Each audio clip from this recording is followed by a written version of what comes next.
So we can pick back up with you all in Skyreach. You can all enjoy a long rest here, and we can pick back up that next morning.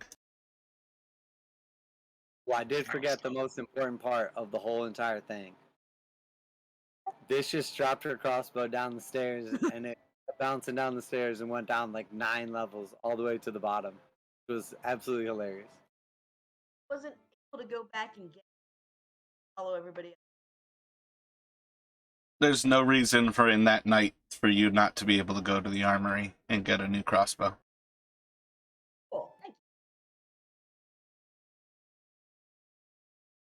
you. I did have an emotional attachment to fun, but If you spend a few minutes looking, you found it on the bottom level next to the font of fire.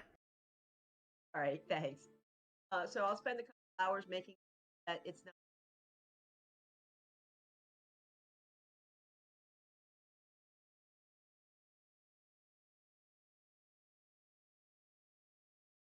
They did offer us an access to their armory again, right? He did indeed.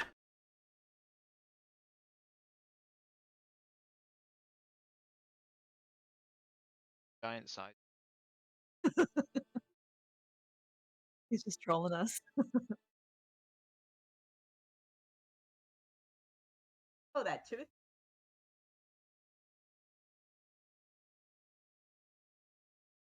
Yeah, they've got the trolls set making materials for the ogre, they've got the ogres set making things for the cult just as much as for themselves. But predominantly, most of the armory is producing javelins for their ballistae.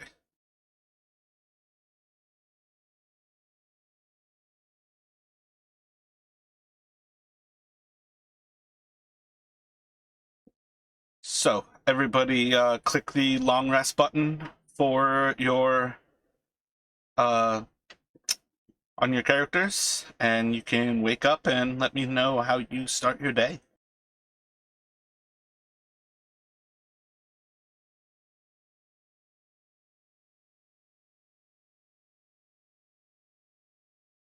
To find out how it is that it kept suddenly arriving by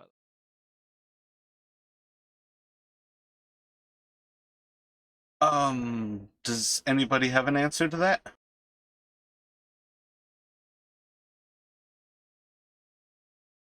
Wait, what was the question about how everything was reviving? Yeah, like in battle when we down things and we had to roll 20 and get straight back up. Look at what her name was. Anderosa. Finally died. It heard something stop humming from overly clear on the floor. I don't think we ever found out what that was, right? Those were two different mechanics going on there. Oh, Right. I also had them linked in my mind. I switched to having players roll the con saves that determined whether a creature was dying once it was getting too bloodied, extremely bloodied, and then dead. I put those in front of the screen is what I was trying to get to. So once something was bloodied, there was a chance that it was just going to die. And I started to make the players roll those instead of me rolling it behind the screen. Part of why I got rid of that is because it takes a shitload of time. We had a massively long session on my Thursday night game where I was just like, yep, that's way too many rolls, and it takes an extra like 5 to 10 seconds to ask a player to roll them. So I was just like, that's got to go. And then the other thing is, I don't think you guys figured out what that whirling when you killed Resmir the Black was. Oh yeah, Resmir.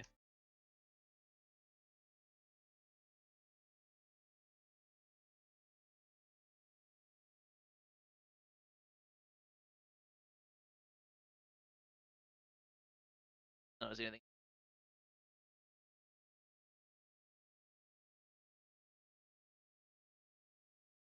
Chilling on the castle like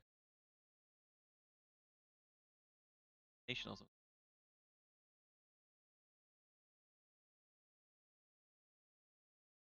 So does that mean that we're now actually sort of helping the? Yeah, we are. So the rest of the cultists on this vessel friendly with us. I mean, I think the giants essentially look at the lower dwelling people with some sort of disdain and so forth. Doesn't necessarily mean their influence extends below. So I don't think everything is going to be suddenly friendly to us. I think Teddy hit that on the spot. The giants have moved where the castle is going. They've changed its direction. They're somewhat allied with you guys at this present point. But I don't think anybody should feel comfortable necessarily with the fact that Blagothis wants to reunite the war between dragons and giants. No small creature should think that that's a good thing. So that's one thing that I think Doc's general plan of, like, we can go forward with this now, but we need to end it before it starts. That should be on the side of your mind. And in general, he impressed upon you that the ogres are not really in his control so much as they have some influence over them. And pretty much all of the other creatures on Skyreach are not in particular under their control. It's these 3 giants and the 6 of you relatively versus everything else here. The situation with everything else on this is the same, if not more hostile at this point. Did we ever like officially find out? Is it just these 3 giants, or is there more? Is it just the 3? You never in particular asked, but there's no reason that at some point during the remaining part of that night, I mean, I can look back at my notes, but I feel like it was still relatively early in that day, so you guys would have 5+ hours that you could have conversed with them. But you can gather that this castle is Blagothis's. It's he and his wife who inhabit this place. The other 2 giants are emissaries who've come here to essentially pledge their allegiance to him. And other than the 3 of them, there's no proper giants. The other ones would be the ogres. But we didn't see his wife, right? Because he kept on referring to the castle as his wife. That is very much exactly the situation. If you guys prod further into that, her soul powers the castle. She is dead, entombed in the castle, and is what flies the castle.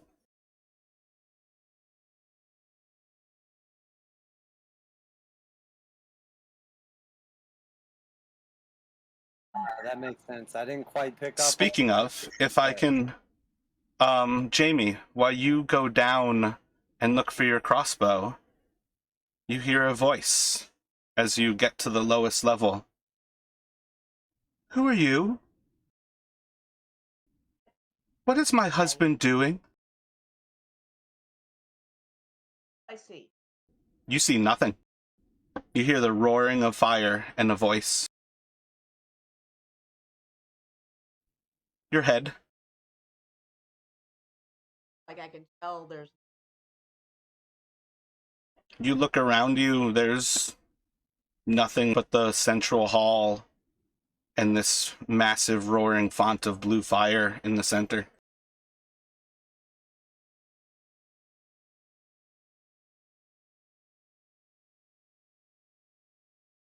Where is my husband taking us? What foolishness is he doing?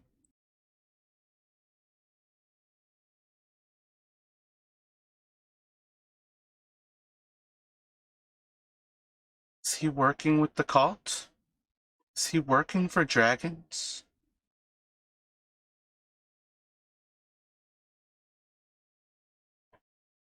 But there's a dragon inside of me.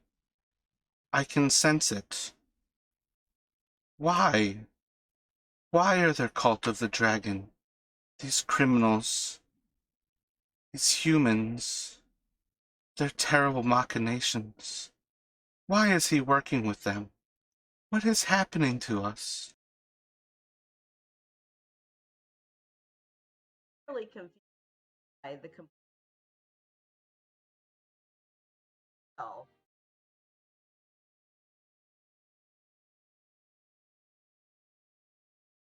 Fight.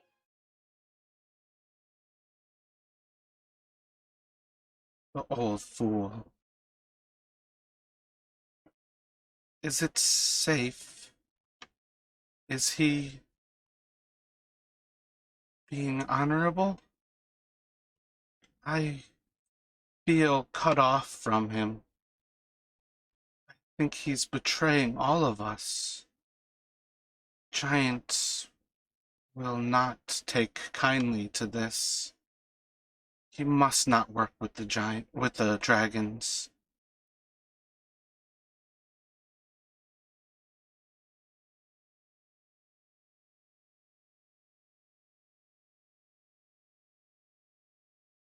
What if I go tell him, talk to him?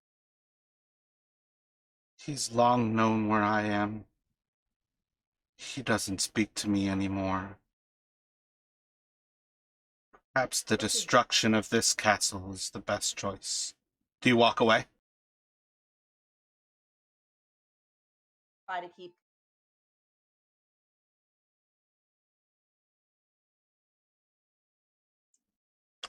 What?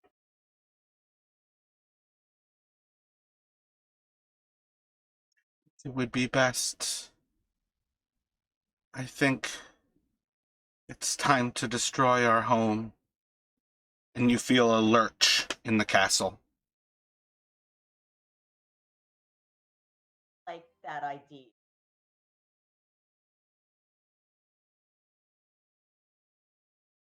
He's helping the dragons. I don't think there is a choice that is the right choice, but to free him from this terrible treachery.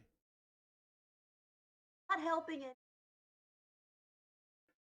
There's a dragon at my heart.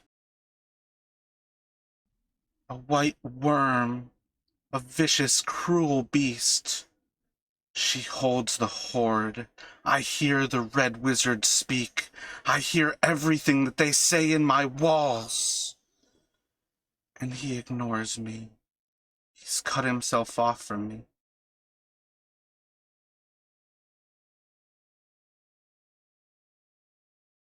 Ask him. Talk to you directly. For I don't understand.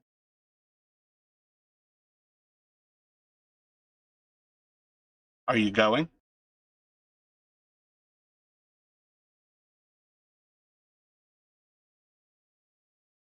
So let me get a persuasion check from you.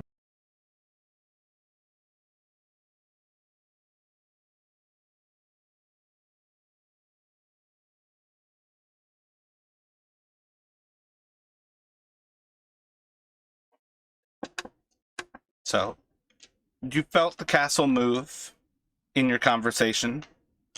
You start to head up the stairs to find the others. In general, what's your goal here? What are you looking to do? Find. Tell them to go.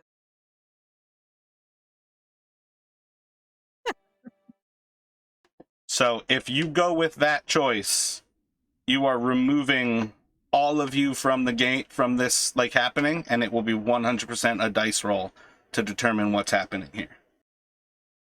She already told you he has ignored her. He knows where she is and how to speak to her, and he doesn't speak to her. Are you sure that you want to go find him? Right, I need some idea what my other option is. So go talk to the rest of the group. Vicious alone was the one person who heard her, so go find the rest of the group and start planning with them. Ornament.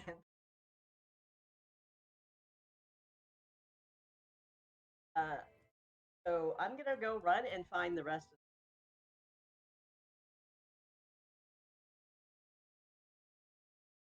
of. Oh, and I grabbed my crossbows. That's important. The castle crashing is not the important part, but a crossbow that costs nothing. That's the one. Yeah, but it was my favorite crossbow.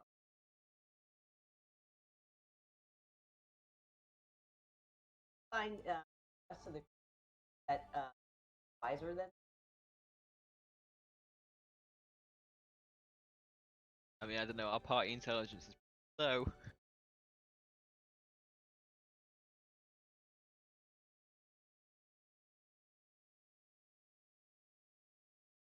marriage council.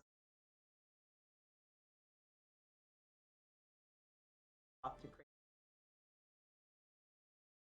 I didn't like the whole gravity idea. Ideas. Maybe Any it, ideas? maybe at this point it's really not about saving marriage. You know, seeing which one of them we can use to help further our goals. Yeah, completely agree with that. Everything. Whoops. Hello. Lovely house. Oh, I thought it was a tactic rather than a campfire chat. So sorry, is Vicious going to grab us all? Is she tell us all at fire?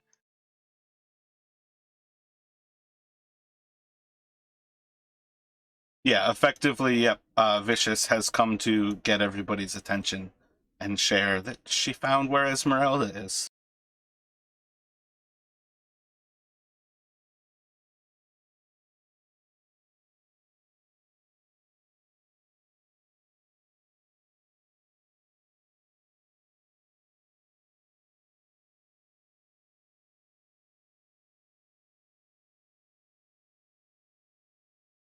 So Vicious relays this information. And In general, if I'm sharing stuff in front of everybody, unless somebody is hiding information, there's no reason to expect that you all don't know it within a few moments of her getting there. So you guys can just start to react.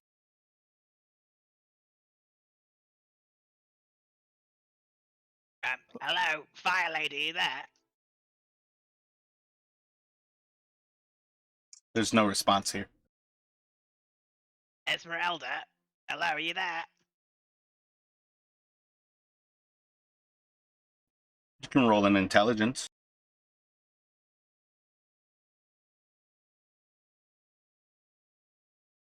Nine. With what Vicious would share, you probably can understand that she might be able to sense what is happening inside of the Skyreach Castle, but does not necessarily have the ability to speak anywhere in the castle. Oh, I thought we would. Okay, fair enough. Let's go and see the fire then.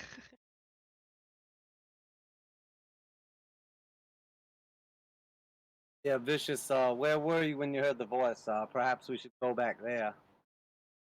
all the way at the bottom of the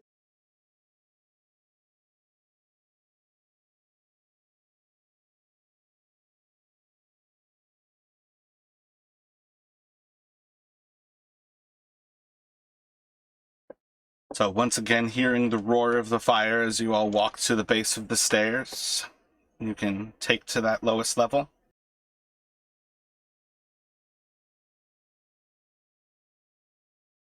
Hello, is that Esmeralda the fire?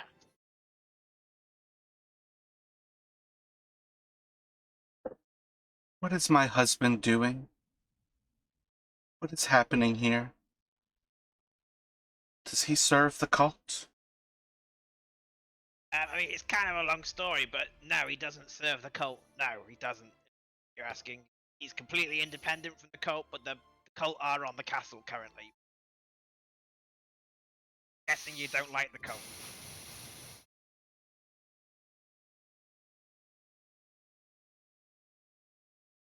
Why did he allow them here? Are you lying to me? He seems to serve them. There's so many still here. No, I got no reason to lie. For doing that. I mean, I really like fire, to be honest. But no, he's the whole thing about dragons. I mean, how do you feel about dragons? The world would be a better place without them all.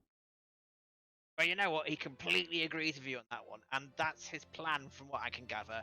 He wants to get rid of all the dragons because he doesn't like them, and that's what he's doing. And we've said that, yeah, we'll ride the castle next place, and then we'll help him stop the dragons.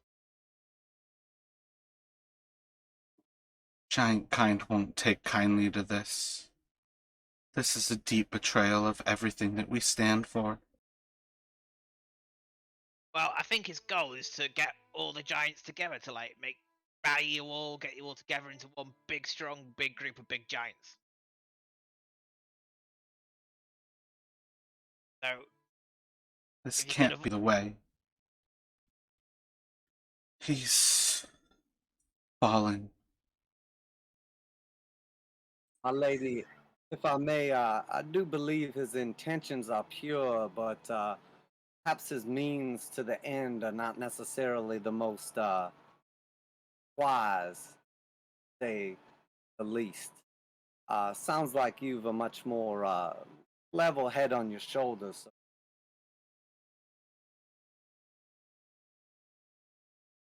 Vicious has told us that you wish to have your body cleansed of cult and the dragons, and at least for now, that is our intention. So, if you would allow it, we'd be happy to take care of your little infestation problem.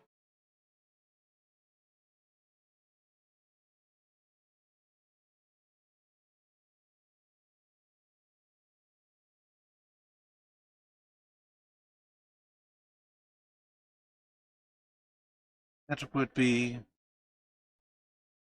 good. I don't. I fear that too much has already moved forward. The other giants will know. But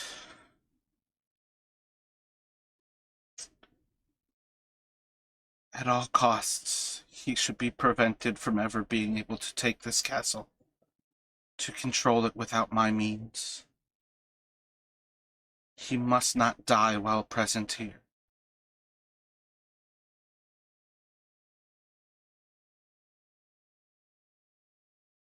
happen if he does? Will he turn into fire like you, maybe? Or I'm confused. There must always be a giant on Skyreach. His bloodline is more pure. I can't hold him at bay. So if he dies, Lola will replace yours as fire in this castle and become the castle instead of you. Well, because I think That sounds like wonderful exposition. thanks, I'm good at the old exposition. Right, so I'm getting the impression that in order to stop what your husband's going to do, you'd kind of like him to, but you don't want that to happen on the castle. Is that what you're saying?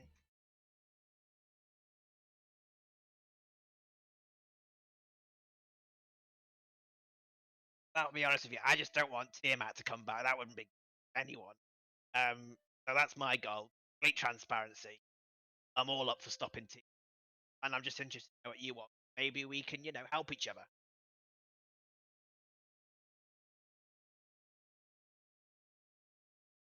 Much of giant kind will hate him for the choices that he's made. And as much as I see his betrayal against all of us, I do not want to see him die. But if he does, I will be lost, and the castle will be his. There's no telling what his anger will choose to do.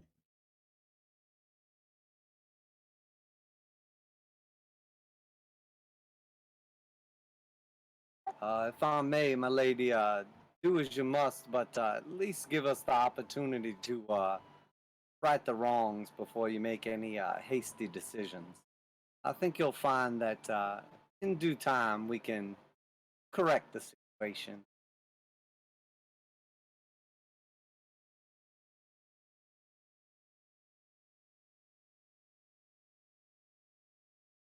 Correct the situation. I can correct the situation. If I crash the castle now, I can destroy the dragon within me. Now, don't be hasty. Give us an opportunity to prove our loyalty and that all of our intentions are pure. And I think you'll see in good time that there's no need to destroy the castle. This is a valuable asset to giant kind. And while I'm not always the best judge of character, you seem to be pure at heart and of good intention. You can make a persuasion check. I would like to use my inspiration to not have the castle crash while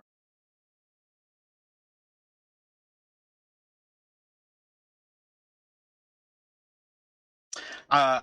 This castle doesn't really have anything that's going to stop or continue the process of Tiamat's rise. Her rise might be aided by the treasure on this castle.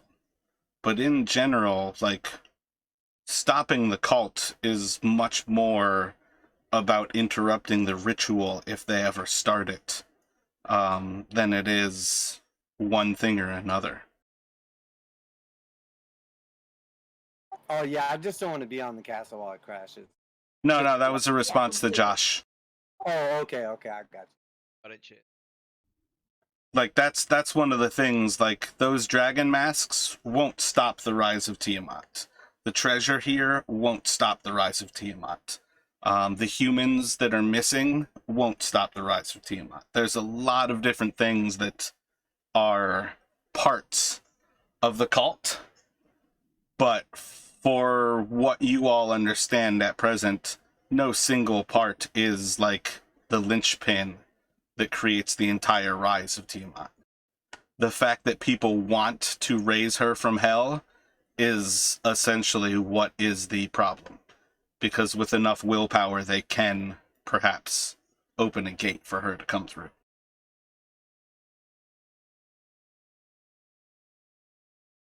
Tiamat? Oh no, I thought you're.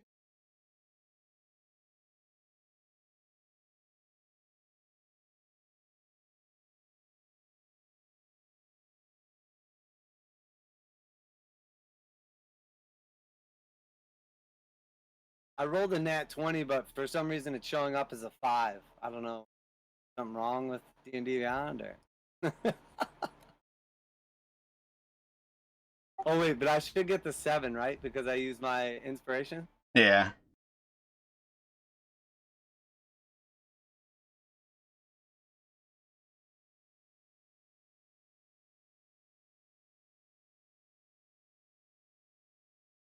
I'm heading to crash in the Grey Peak Mountains.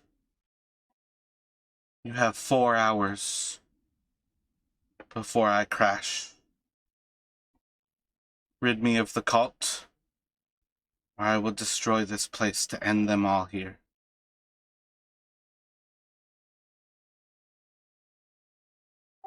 4 hours. That's not a great deal of time, but I think we could at least make a case for it by then. We'll at least look to have the dragon dead and a couple of key cultists, but I'm sure there'll still be a couple stragglers. Don't be hasty.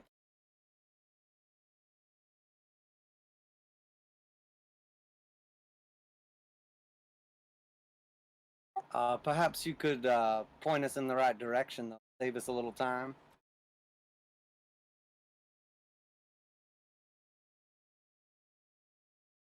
The dragon lives in the ice.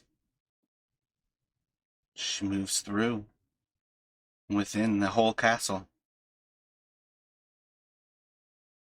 I don't suppose the best way to get there would be that giant little cave that's like poking out into the main area by the hand.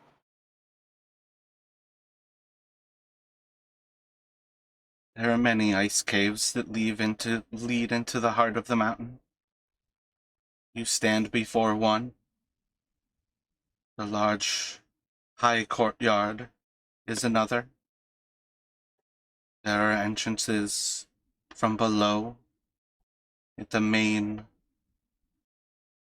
landing. There are many entrances. You can enter wherever you would choose, but the closest is before you. And the fire just kind of roars towards the north, and you see once again that like barred off part of the cave that's just to the north of where you all are. Perfect, my lady. We will keep our word and rid the castle of the cultists and the dragon. You'll see very soon that talking to Vicious was a good idea. Give us an opportunity and we'll free you of these creatures.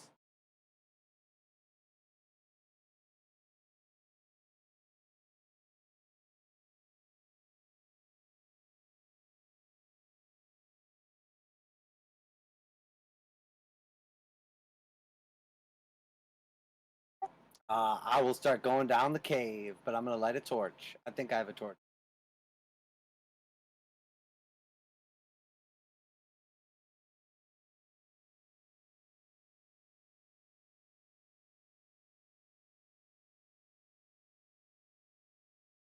I do not have a torch. I will light a cigarette instead, and I will begin my descent down the cave. You guys can reload torches among other things from the armory there, so you can have any number of torches you might want to carry. I'm gonna grab a crossbow while we're here.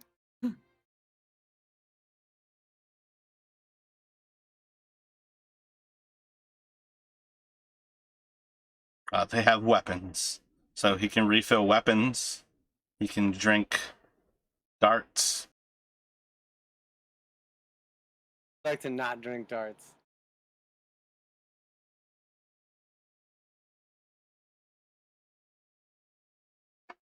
So if everybody is prepared and ready to start following Doc into the ice cavern,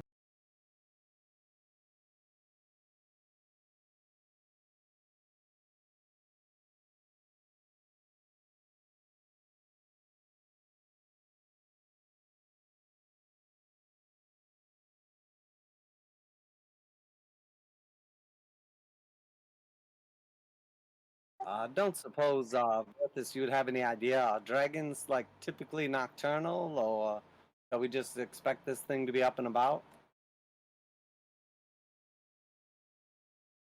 Can you hear me? we can indeed. Weird. Discord's been giving me a little bit of grief. I would probably say like I doubt there's dragons work like nocturnal animals.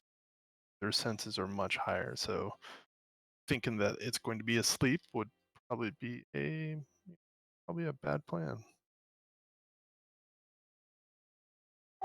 But we should probably try our best to keep silent. I imagine it'd be most aware in its own home, so even if we're not going to be able to sneak up on it, even just an extra moment before it realizes we're here to hurt it could be beneficial. Sure. I mean, if we can distract it or something, I mean, maybe that's our best bet.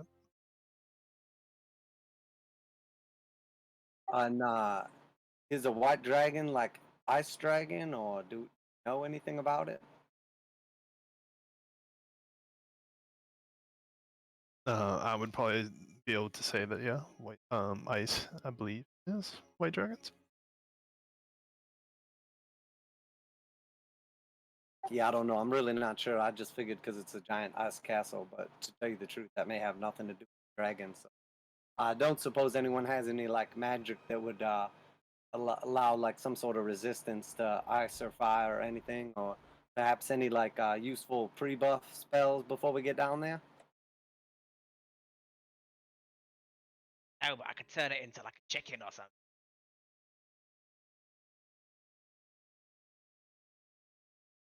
Chicken.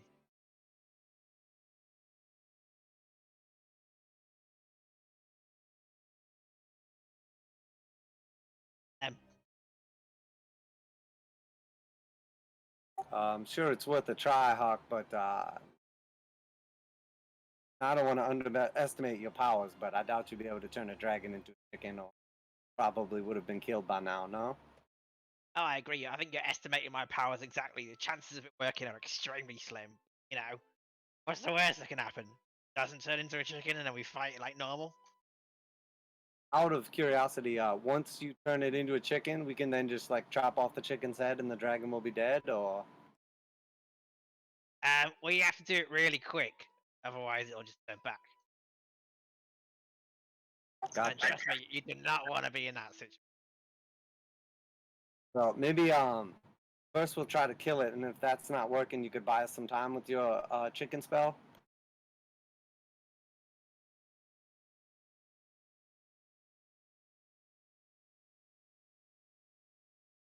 Yeah, sure. But just if it does turn into a chicken, just leave it alone and we'll just have to pretend and chuck it over the side. I know, so can't hurt the chicken. Or I can banish it. Forever, and we never have to worry about it again. That's it. Oh yeah, pretty much. But you know, it could always come back if it finds a way. What are the chances of that?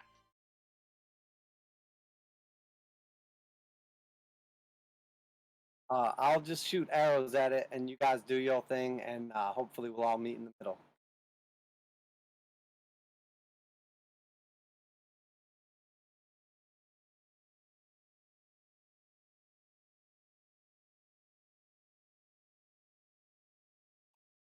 So you all can make your way into the cave. It's about 15 feet high, and it's a relative circle, perhaps a little bit more oval-like, with a higher roof than it is wide.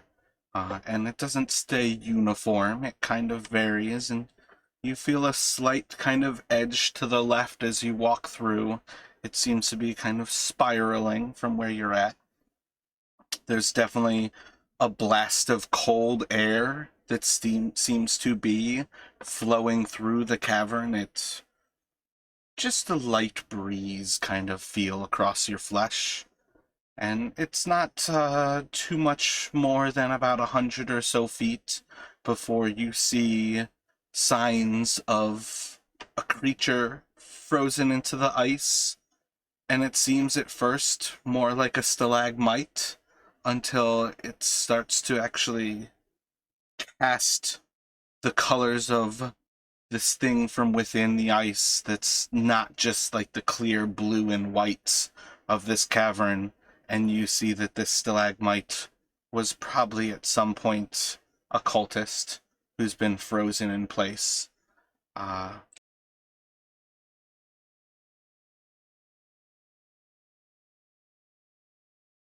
And continuing forward, you start to see more and more signs that gold and treasures have been walked through this place, dropped into the ice, and they seem to have been frozen into place. And as you go deeper and deeper into this cavern, there's more and more, until by certain points there seems to be almost like a golden tiling to the floor.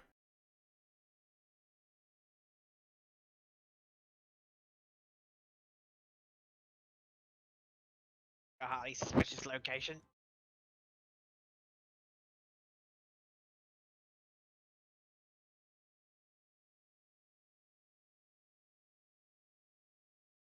After probably about 10 minutes of slowly and steadily trying to brace yourselves and making your way, you start to see as the cavern seems to turn towards a more steep angle, and it starts to get almost where you're like looking down a stairs, and it's about a 60-degree angle. You start to notice that they've actually carved stairs into the tunnel at this point, and you start to walk downstairs for another few minutes before the cold feels more frigid and your skin starts to feel as if it's starting to crystallize. Can everybody make a Constitution saving throw?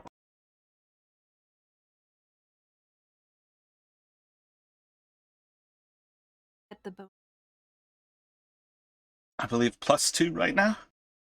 Yep.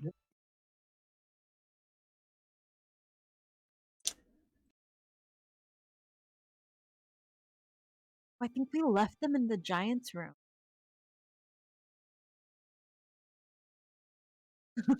What scarves?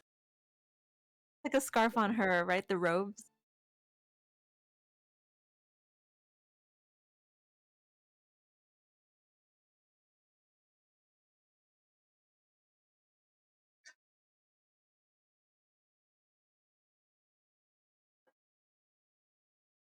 Did you get rid of them? No, we did. We all ditched them before we went into the giant's room, so we didn't like look like cultists. But that's not your cult disguise. Did you guys get rid of those because you thought they were cult disguises?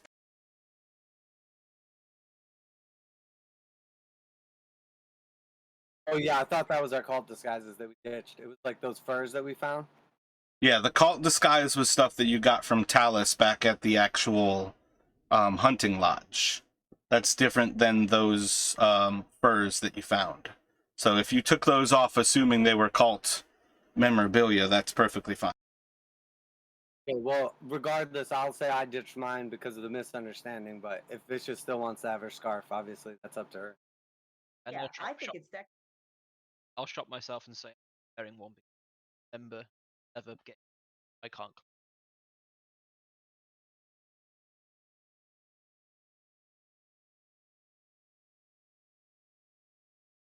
So unless people tried to convince Vicious that those were cultists and that she should remove it, there's no reason that she has to remove it. And if she doesn't remove it, I don't see any reason that all of you would remove them. I feel like that's a group decision whether you guys kept those or got rid of those. It definitely wasn't. No, we removed them. Talk to the giant. That was the cultist room. Oh, right. That's true. But you guys looted those furs, and I know that part of the talk was is that everybody was assuming that those were like a cult sign. And that's one of the things that I'm saying is that if you guys continue with that train of thought, I feel like you probably remove them. But if you're saying Vicious doesn't have to, I think you guys should discuss as a group whether you remove them or not. I'm with Sarad. I definitely thought that was like cultist gear, so I would say I had to remove mine. Now, what Vicious does in her free time, I can't. Well, I would say at that point, then no, Vicious, you do not have your scarf right now. You all remove those assuming that they were cultist.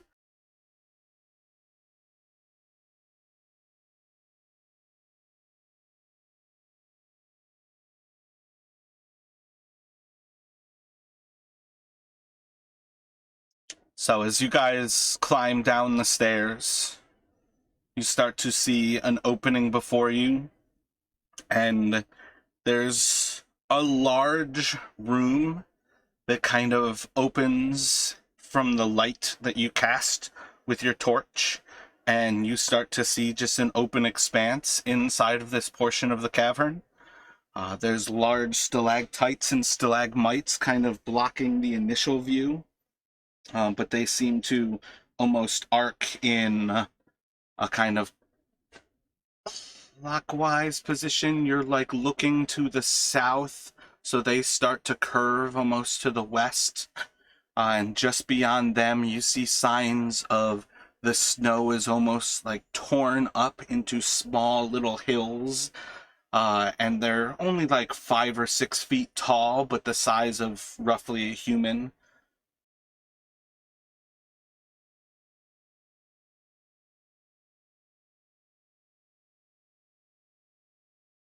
I'm definitely trying to be like sneaky if it feels like the cave's opening up. Do you have the hat back? Sure, you can have it back. Oh, wait, so you're just gonna walk around as a dragon? I mean, if we're trying to be clandestine, I can put it back on. I mean, if we're gonna just head into some place directly, I have no reason to disguise myself at that point. Like we're trying to. Then I'll put it back on and look like a, human type of cultist.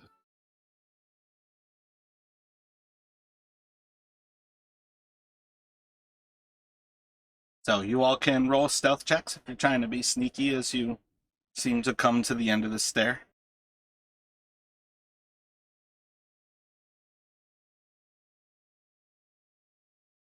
I feel extremely sneaky.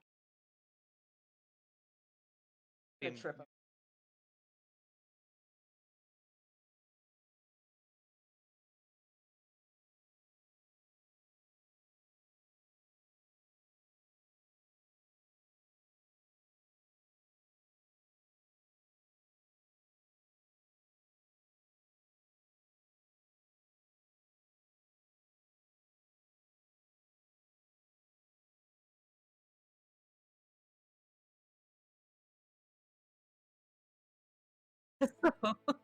You might have to click the little red B to sync D&D Beyond to this virtual tabletop.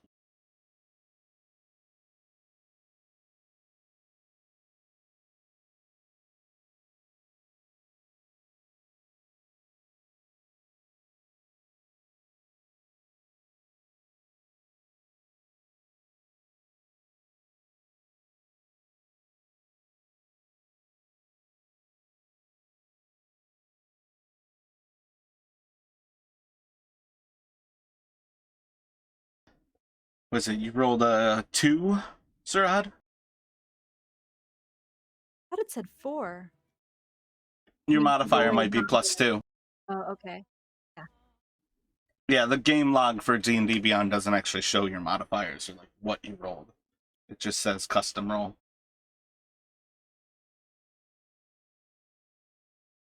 And I It says think 12.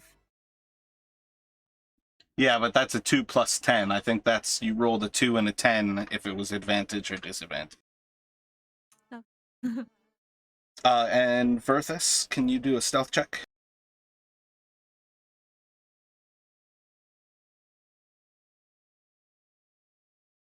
Yeah, one moment.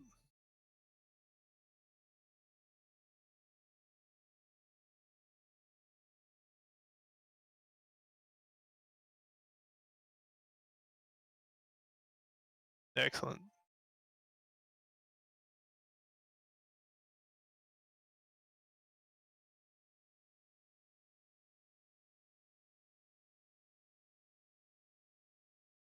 So as you all come to this edge and you start to see the ice open up before you, there's effectively like a snowy platform ahead of you.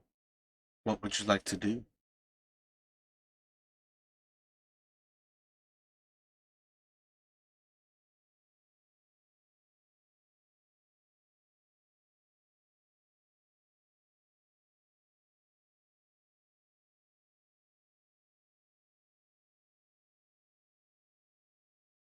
Is it like pretty dark down here? I'm assuming.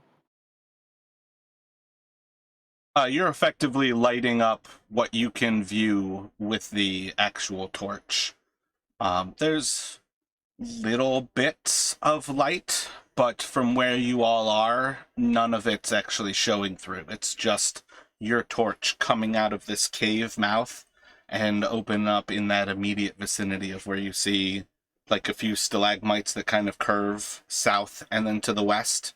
And then a little bit of the actual like snow seems to be like up in mounds almost of those little hills.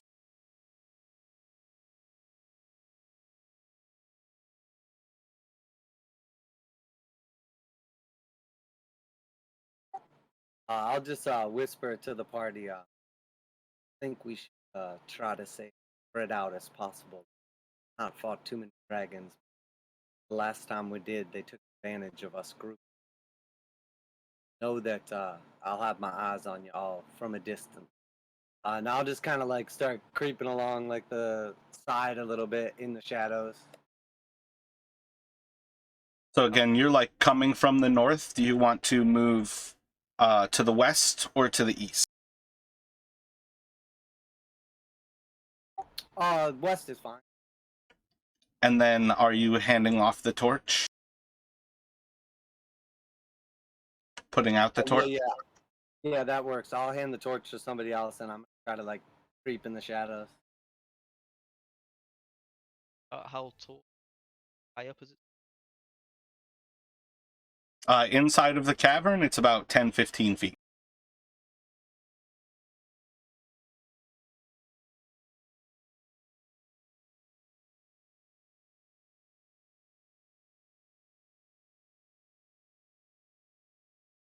What are you using there? Gotcha.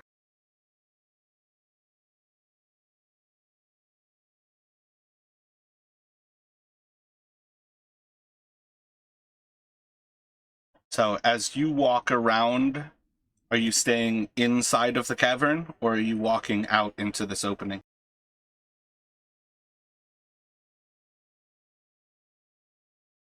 In Gotcha. What's everyone else doing? on mine says, but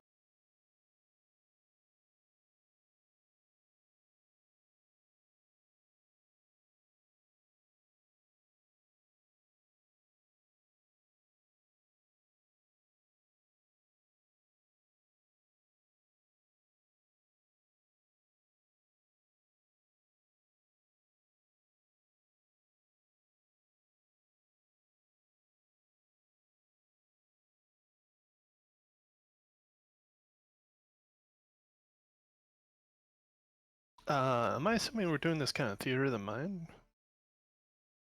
At present, we are indeed. Okay.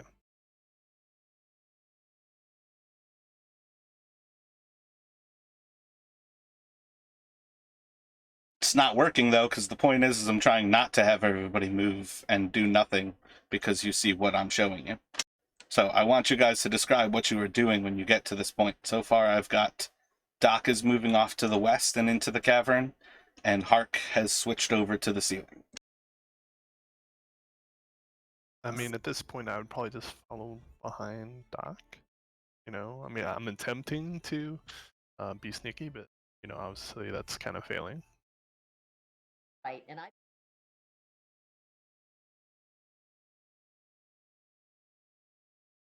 correctly.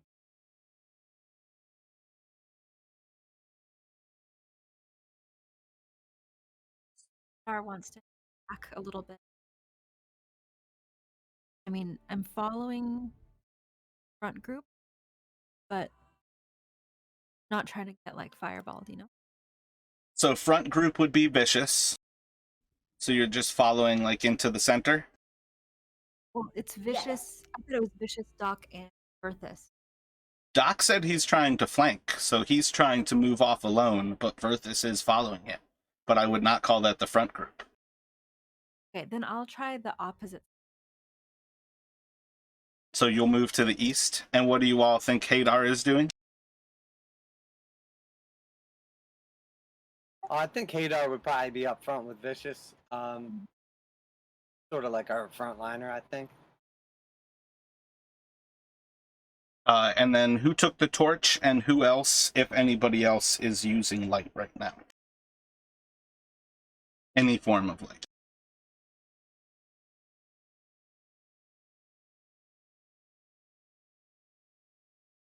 You guys know that everything that you see in dark vision is black and white. There's no delineation there.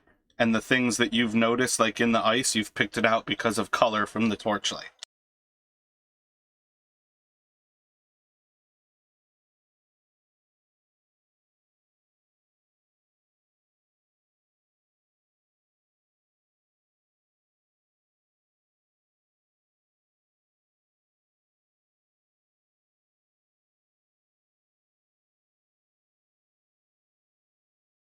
All right, so,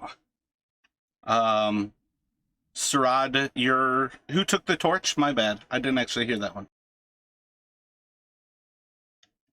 Maybe the torch is just being thrown to the ground? I can say I took it. All right, so, Sarad, you walk just a few feet beyond one of these massive stalagmites, and as you walk next to it, you actually catch a sign that it was once an ogre, and it is frozen in a huge pillar of ice. And about 5 feet to the east, beyond where you're walking, there is a cliff, and the light doesn't continue down to the ground. You see a little bit of sign to the north and down that cliff that there is some sort of natural light coming from what you can assume is another one of the pathways that Esmeralda spoke about. But you've kind of come to the end of where this part of the cavern opens up to the east. Vicious and Hadar move forward and to the largest of these stalagmites, about 20 or 30 feet beyond where Sarad is, and kind of see a little bit more signs that there's almost like a ripple in the snow ahead of you, where there seems to be what was likely a blast point, and there's like ice is actually almost exploded out in stalagmites that stand like spears mounted into the ground, and they all emanate from a central point. So you're almost looking down the barrel of these spikes that are pointed out towards you. And you see some of these actually pointed in like a full circle ahead of you before your light gives out. Duck and Verthus. You see a few smaller stalagmites to you. And Verthus would be able to pick out that there seems to be a bit of a wall to that western side.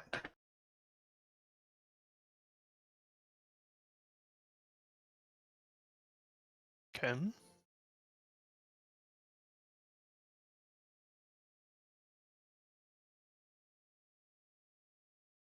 I think I'm really Sarad would probably be the only person who knows that the ceiling is at least beyond the reach of your torchlight, and it's, at least 30 feet above you. You can't see a ceiling. You just see the wall extending to your left as you're facing to the east. I'm gonna pull out my bow and get ready to cover like the main group. Should I see any movement or anything?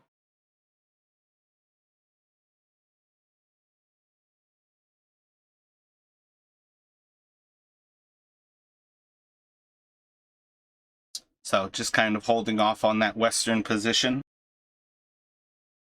Yeah, I got pretty good range and everything. I think maybe I'll go ahead and like pull out another torch just in case. Maybe like stick it in the ground next to me, but not have it lit yet. So I can like get to it quick should I need to provide some additional light. But right now I'm trying to creep like in the shadows and covering fire.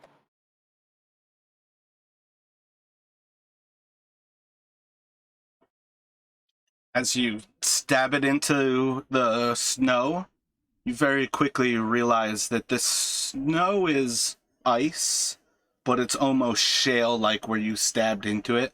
So there's like a cracking as you kind of stab it into the ground below you. And you're able to keep it steady there beside you, but it's not like stabbed into snow so much as you almost round it out kind of like a cup holder, and it's just loosely sitting there. Just out of curiosity, like if I just kind of rub my foot on the ground a little bit, does it feel like super slippery, like ice skating rink, or is it still like fairly trippy? Everything about this place is definitely, it's like that layers of snow where any given step that you all are taking is sliding out from under your feet. This whole area is effectively difficult terrain that you've entered into. Affirmative.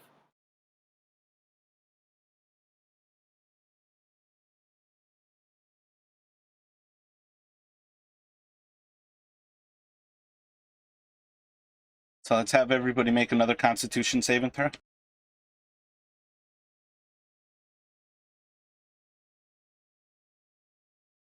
For the record, I love when I can ask like legitimate questions and you can basically like give me the answer that I was really curious about.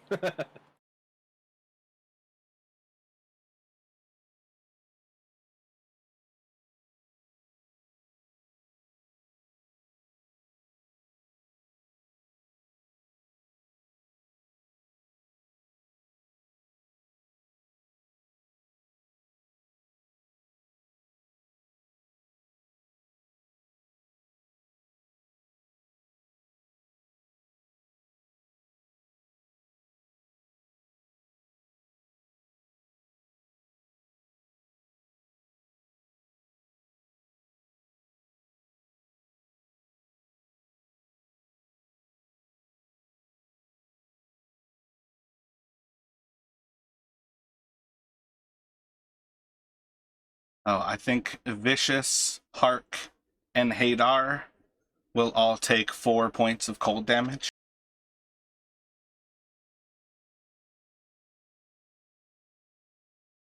As the ice in this area just seems to bite at your skin, each little movement you can feel like the cracking of your flesh as those outer layers of dermis are just splitting apart in the extreme cold.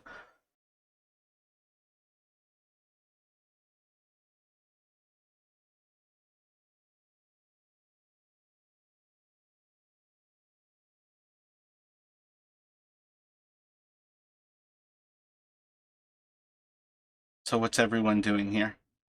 You're kind of in about like a, I don't know, slightly isosceles triangle with Doc and Verthis about 40 feet away from the others.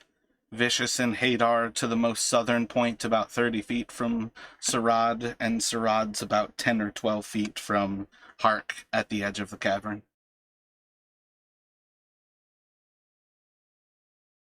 Okay to keep moving woods or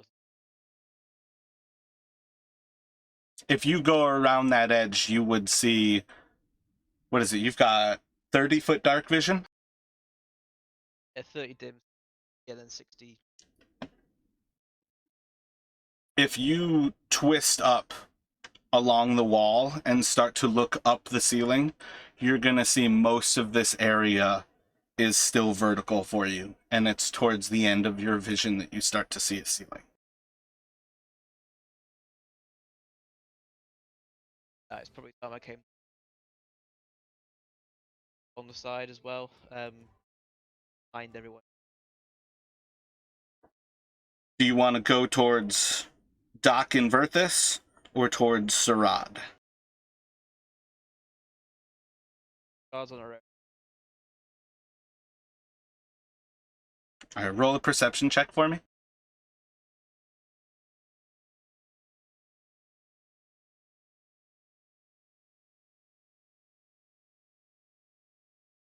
As you're scoping for the edge, for the ceiling and trying to see where it is, you see the whip of a large spiky tail just kind of move into view and out in an instant, but it's enough that it catches your eye that something's moving along the ceiling above you. Doc's it. Hard as I can. I see the. Sarad, you would know that an ogre does not have the ability to freeze itself into a stalagmite. Okay, good. When Hark says that to me, can I see where he's at right now? He would be just about at the edge of the light from Sarad. Okay, I got you. And Wait a second, my bad. Let me... Yeah, it still works out, never mind. I'm gonna kind of like try to keep my eyes towards. Is he still on the ceiling right now, or is he back on the floor now? He is moving off of the ceiling. I'll pay a little extra attention to like the top portion of the cage, assuming that this thing may prefer a height. But I'm just gonna keep trying to cover everybody. And I think it's L move.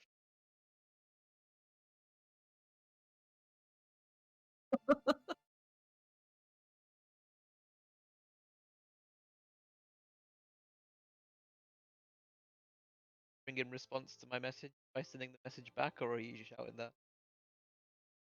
Back in. Right then I'll say, shh, I don't know. Yeah, I was gonna say if she's saying that out loud, I cast Death Ward on her.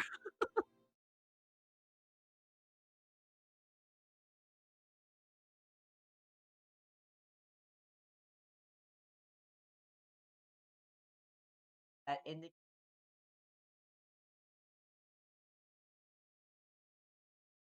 In what way is that a way? Well, if I know. So roll a d8.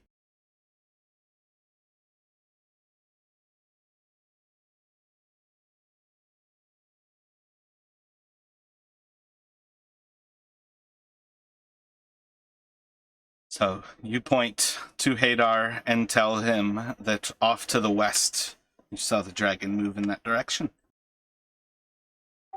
How close to me is Verthus? Can I see him? Like near me? I believe Verthus is right next to you. Effectively, you don't really have light there, so it's difficult to spot him. But you're working with the light coming from Sarad, who's on like the other side of this portion that you guys are on. Okay, I'm gonna take 2 fingers and point to my eyeballs, and then I'm gonna point to Hark.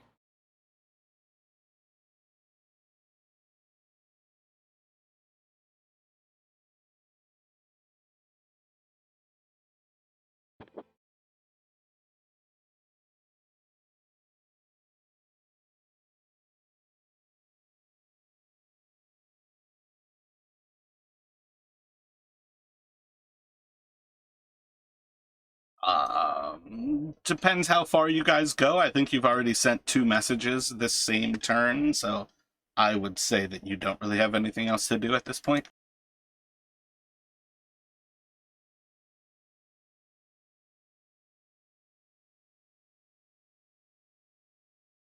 So is everyone otherwise holding at that point?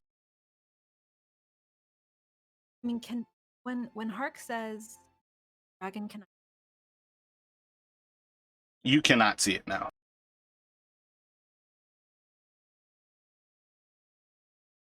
Yeah, I'm just gonna keep holding, like, or maybe if possible, I'll ready my bow. If not, I'll just be ready with. off on our side.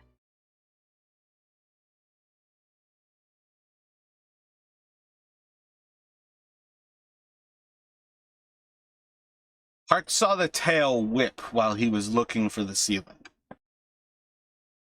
I would say there's not really a side so far.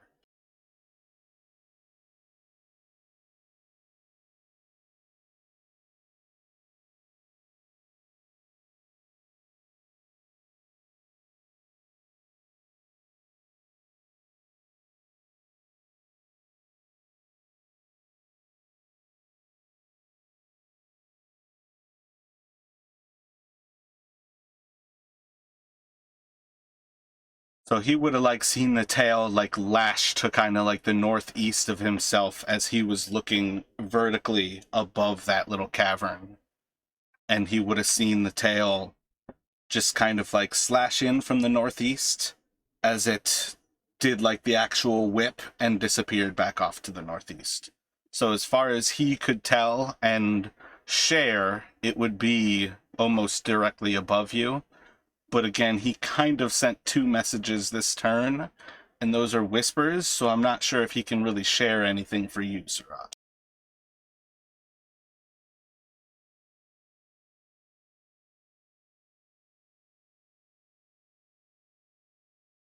Slowly walk forward.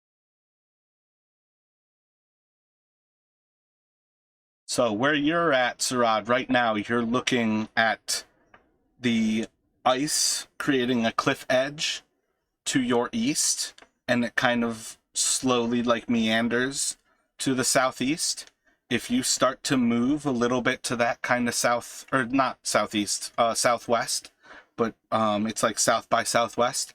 If you start to move past that first ogre frozen in a stalagmite, you see another ogre frozen in a stalagmite almost directly southwest of that, and you very quickly notice that there is a massive hole in the ice that stares down into a chasm below you.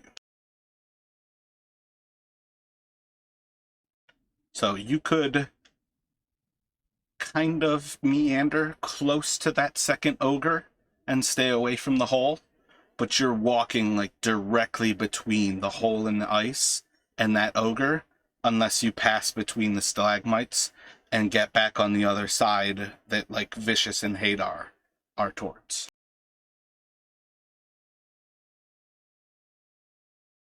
Doc is holding a torch. Are we close enough where I can like facial expressions or anything like that, or is it just his figure? Right now, you're the only person with light. Everybody else is in darkness. Doc and Hadar pretty much can't see anything where they're at. What they can see is effectively when they are looking towards you, you're kind of lighting up the four of you on that eastern side.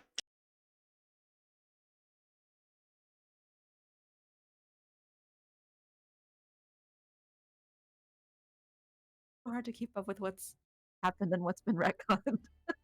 Okay. We didn't retcon anything right now. I thought Doc said he was gonna pull out a. He stabbed it into the ground and kept it at the ready, but it is not lit. Oh, I see. Okay, Yeah, I didn't want to have to be like digging through my pack if I needed to light a torch. got it. Just trying to be prepared. Trying to have my old Boy Scout days. No, the only thing that I was tempted to retcon was Hark being able to see the dragon's tail, because his dark vision only would be able to pick up a lot more limited vision because of your light. He wouldn't be able to see into all of that 60-foot distance. And the dragon is effectively still like 50 feet above where he was.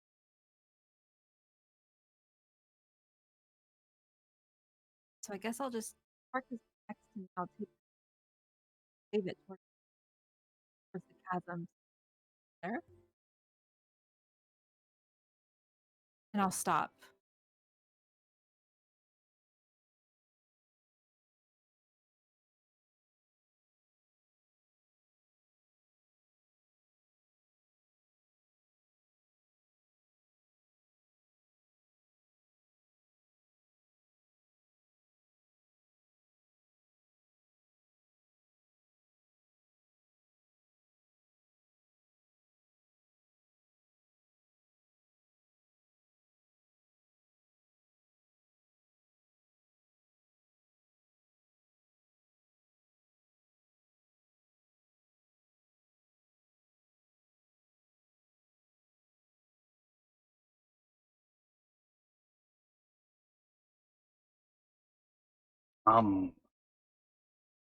To deliver your treasure.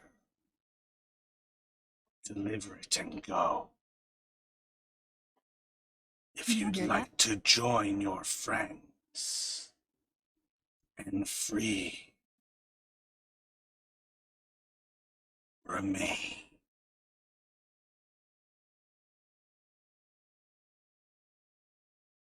I'll hear that.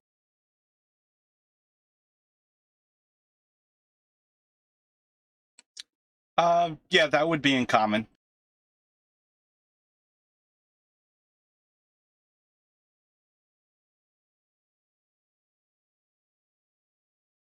Can I gauge how far away and where exactly that's coming from by like the sound alone? Roll a perception.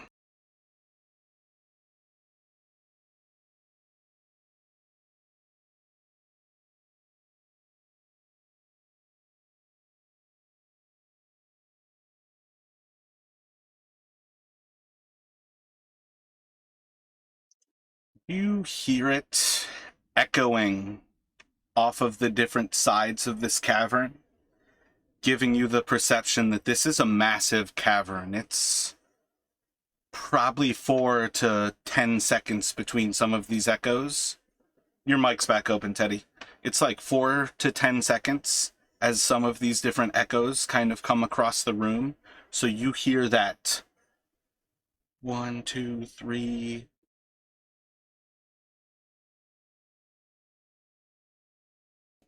You hear that 4 times as the voice echoes across the cavern. But you're rather sure it's still to the northeast. I guess that would be your first perception, that it's to the northeast. My bad, no, 7 is northwest.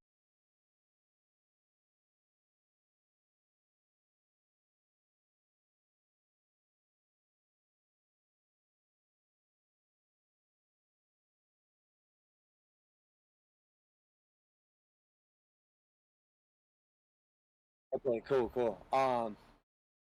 I would like to, if I can act right now, I would like to start like creeping forward, like walking forward. So you're in that corner, like in like a corner where you have ice to the north of you and to the west of you. Forward as just south, or forward as towards the group who's like to the southeast of you. How far is the group away from me right now? Like the main frontal assault? Vicious and Hadar are right around 30 and 40 feet away. Oh, pretty close. Okay, okay.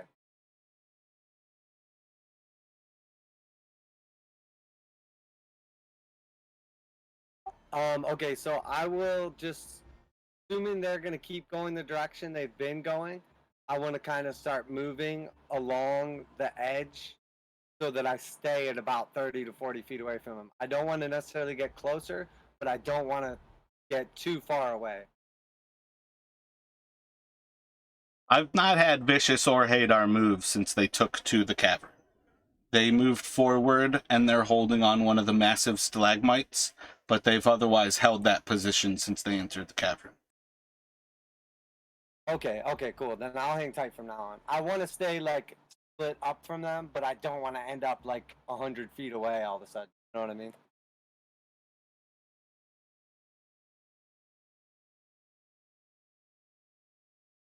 So the other five, or I guess it's the other four of you all, and then everybody can decide on Hadar.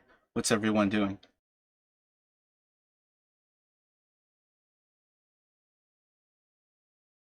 I'm just not sure if I can go or if I can tell. Your east is the cliff. Directly to the south of you is the hole that you see in the snow. You can either move between that hole and the second ogre you see frozen in a stalagmite, or you can pass between the ogres to the other side of the snow.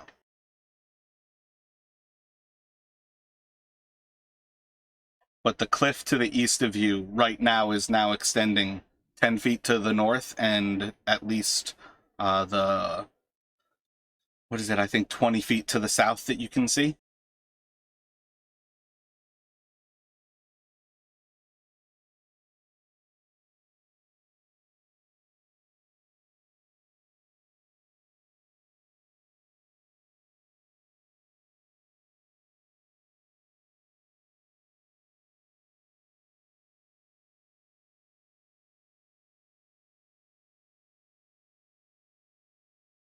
But it sounds like I should probably back up, right, go around.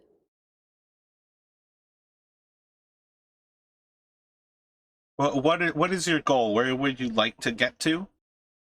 Well, I'm not trying to like run up to the dragon, but I want to know if there's a safe way for me eventually to get to the dragon from where I'm standing. You don't know where the dragon is. Oh, okay. That's the I guess for right now I'm just gonna ready bless, upcast bless. Well, what I was gonna say is, well, effectively use my turn. 35 Sarad and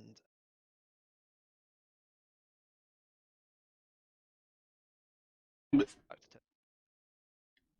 are you using sorcery points to split cast, like to dual cast these messages? Is that what you're going for here? Well, no, 'cause I didn't think we were in combat, so I was just. Well, the con saves that I was doing was supposed to delineate the turns, because inside of this dragon's lair, you guys are suffering from the cold.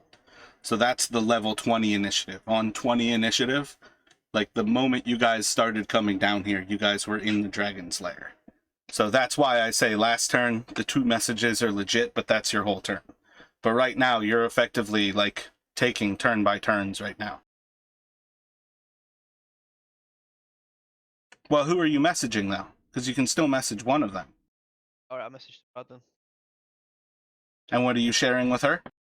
And the dragon is. Same message effectively that I sent.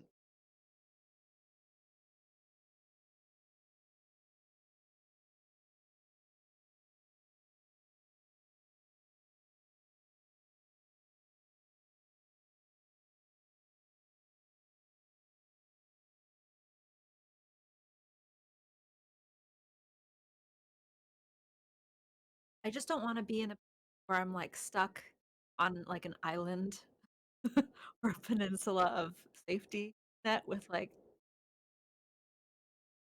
chasms all around me. Don't think you could get in a much worse place than where you are right now. I would say Okay. walk to the other side of the ogres because you have a chasm to the east. You've got a hole in the snow directly to the south of you.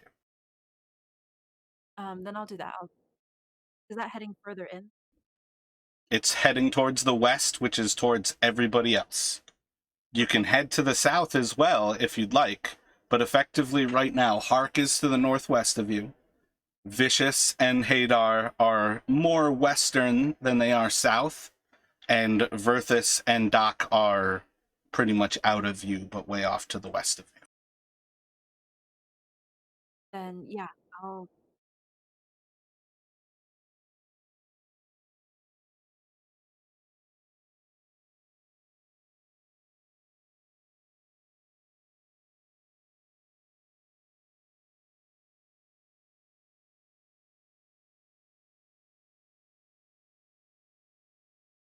Anyone else acting right now?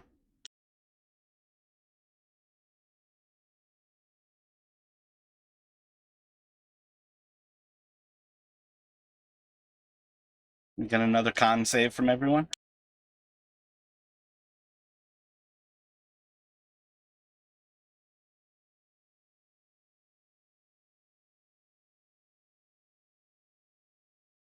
So ignore my first.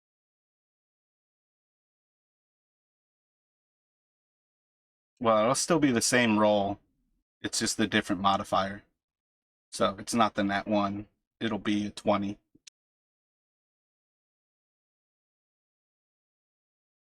I always try to do that. Even when somebody rolls the wrong check, we just switch to the correct modifier once we notice it. It's the dice that we try to go by, not necessarily getting it on the right.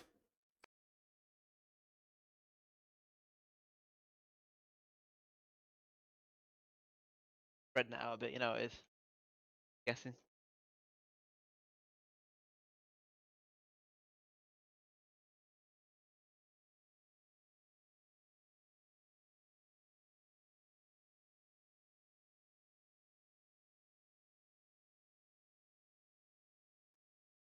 So Hadar shivers as the ice once again starts to cut through his flesh.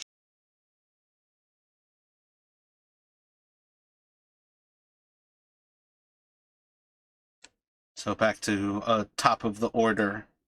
Everybody can take another action as you kind of get a little bit closer. You now kind of have a line of the group right along these 4 frozen creatures. Sarad, you can now see that it is 4 ogres in a line who have been frozen, and the tallest and the largest of them is what Vicious and Hadar are currently kind of hiding behind. That massive stalagmite that they've held to is an ogre that's almost twice the size of the other 3.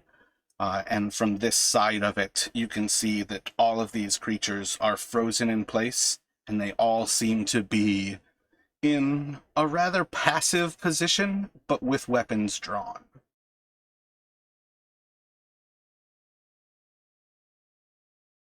they were frozen around the same time. Is there any way I could know?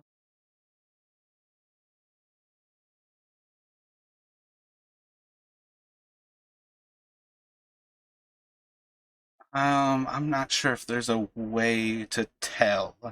Describe to me how you would tell that they were frozen in time, and we'll see what that creates as a DC.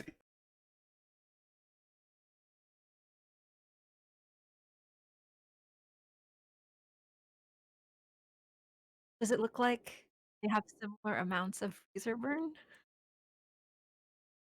They're massive chunks of ice. Like, if you didn't have the torch, they just look like stalagmites, so I don't think there's freezer burn so much as there's ice around all of their body.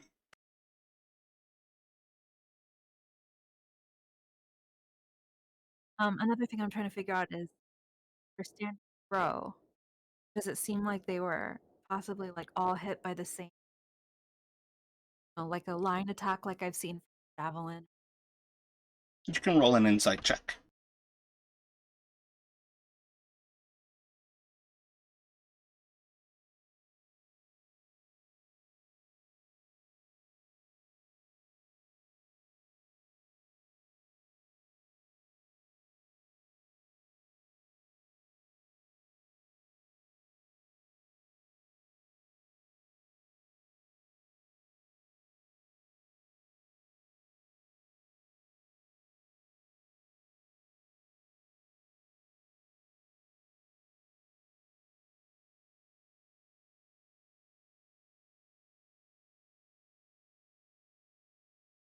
My screen's not showing the bottom of that roll. That's very weird.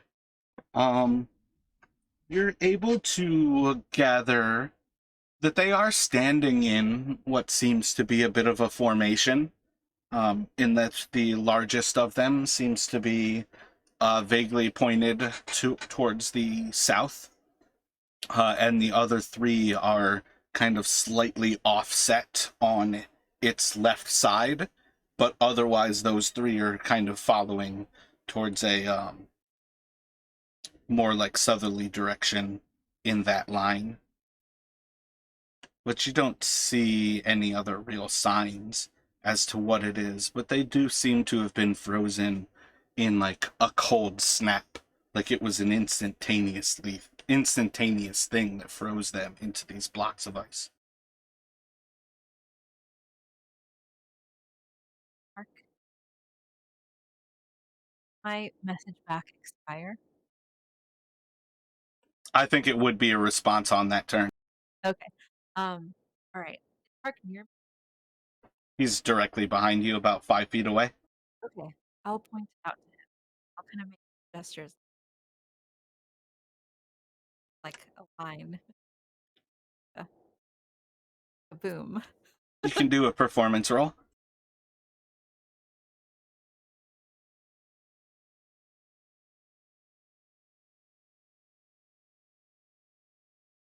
So yeah, you can describe what you're passing on to Hark. He can understand it.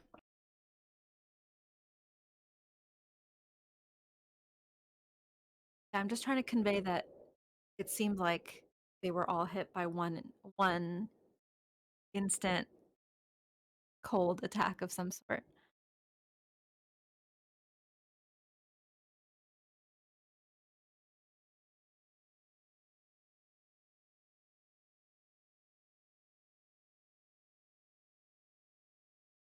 What's everyone else doing?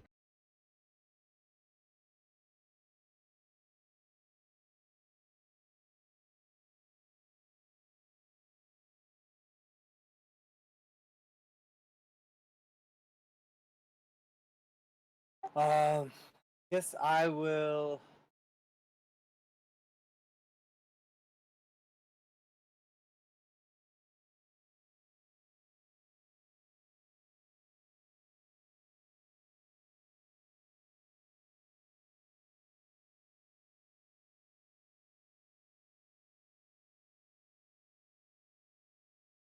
I lost you at I guess I will.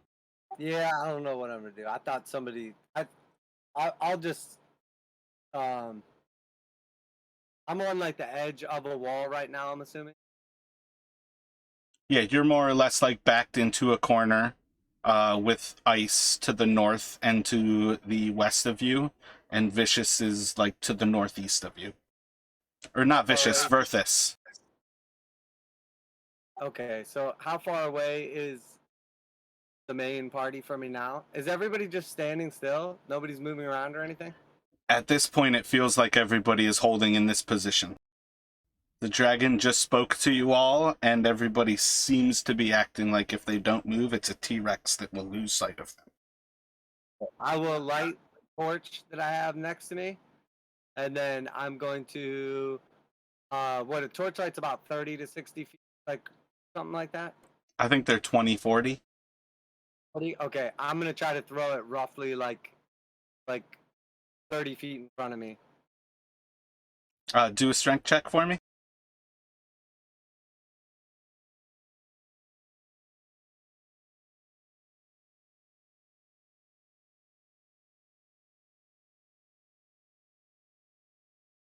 So Kinda do you like want trying to to light up the area. do you want to throw it like south of you, or do you want to throw it towards Vicious? Oh well, I want to kind of I want to throw it to an area where it's not already like well lit. So if they have a torch that's pretty well lit in the middle, I want to light up like another area so that we can start basically like pinpointing potentially where this thing is at. Because the longer we just like stand around down here, the more damage we're gonna take for no. So right now, Sarad is like more east but southeast of you, and she's about 45, 50 feet away. So probably throwing it either directly south or trying to move around what seems to be the end of that ice to your west. You could then open up, perhaps throwing it somewhat to the west as well. But I think at very least, you're probably throwing it to the south.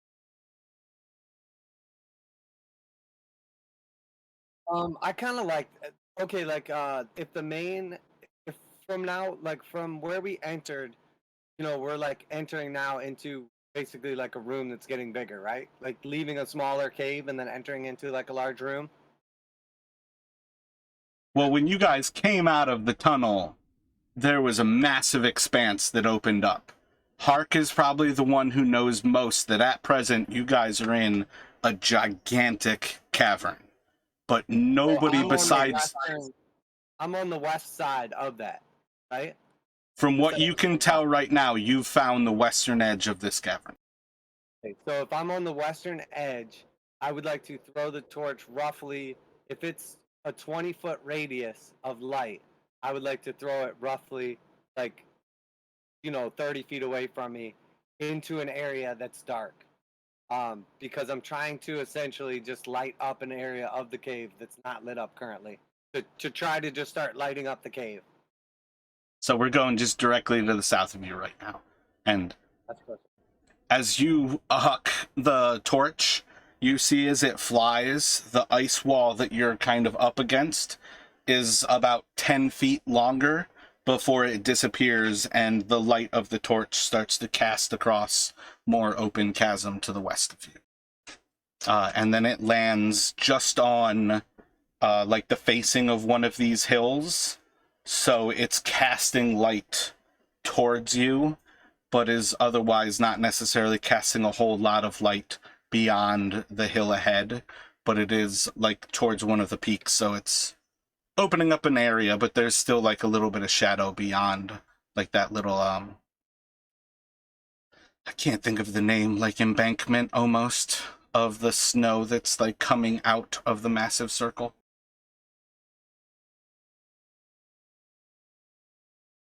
Okay, cool. And then can I still like move in the darkness further into the cave?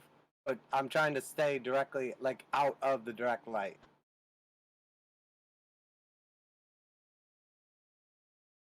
That would do a lot to have applied light to where you're at. But you can roll a stealth check and see how well you can hold it. But you're just gonna look to move kind of south and then towards the west. Yeah, sure, that works. I want to get into position to potentially do the same thing on my next turn to like an area that's not already lit up.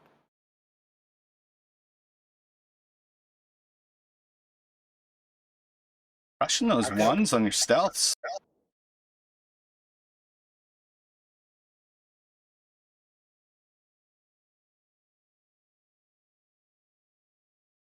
I muttered to myself, they'll never see me coming. So you're like just inside of the actual light of the torch as you round that corner, even though you're holding your back as close to the ice wall as you can. And you'll see like there's a little bit of like an indentation, and it extends a little bit more to the west before in the dimness of the light you can kind of see that there seems to be an opening to the north, that perhaps this wall that you came across just is like some sort of ice formation that juts out of the northern part of this ceiling. Not ceiling, the northern part of that wall. Okay, cool.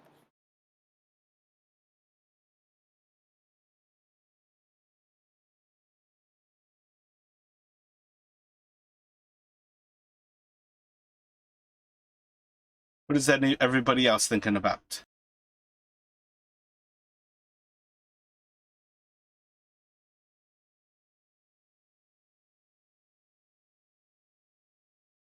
Yep, you're just off to the northeast of Sarad right now, about 5 feet between you all, but you're close to her.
Roll a perception check, Sarad.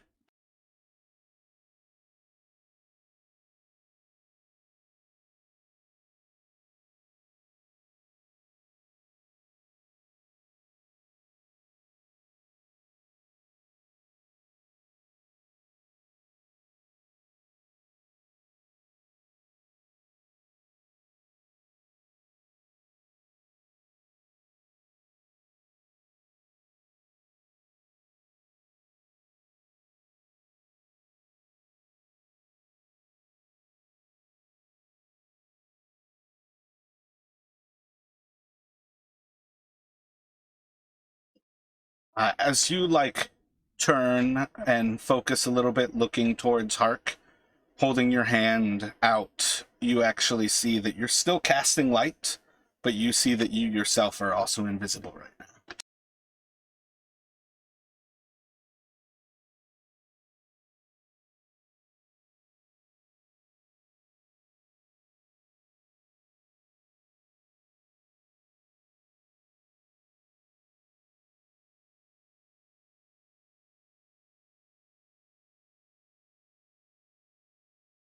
So you're kind of right next to one of these frozen ogres.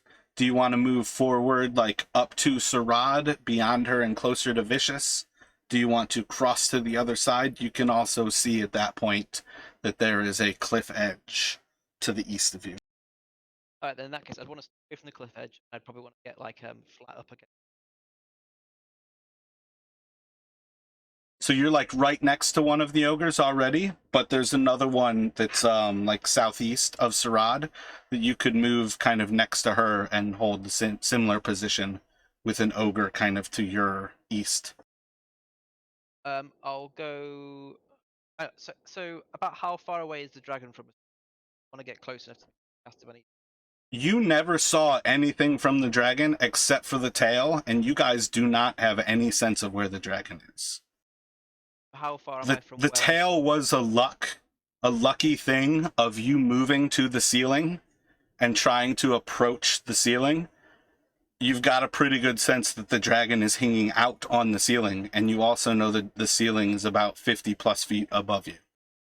Okay, so it's not like one section of cardinal direction.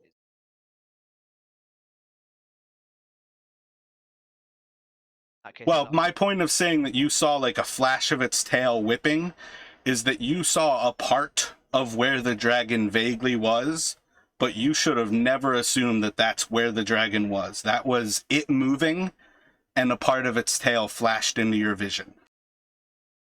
In that case, my ask will be about how big is the tail that I saw, glimpse that I saw. Any tail of the dragon. You saw probably about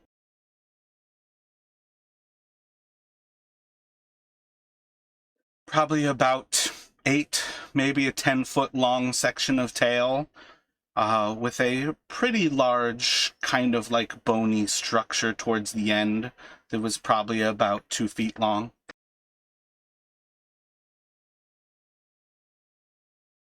my demonic. I'm going to.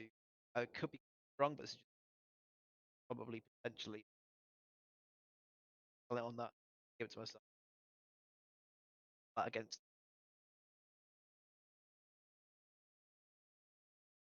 Roll an intelligence check.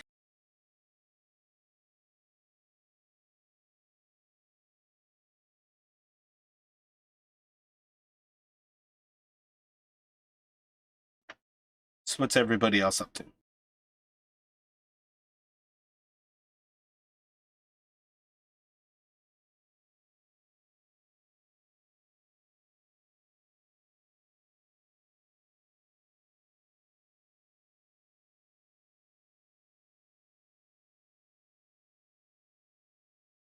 I think I'm already spent, right? That was this turn. Yeah, I think right now it would be Verthis, Vicious, or Hadar that still have a chance to act right now. Do you guys just want to fight the dragon? Do you not want it to act like it should? I don't know. I feel like this is absolutely stagnated. I'm just not sure what's. I don't know. Like I'm bad at like audio descriptions, so like I feel bad asking these like very nitpicky questions.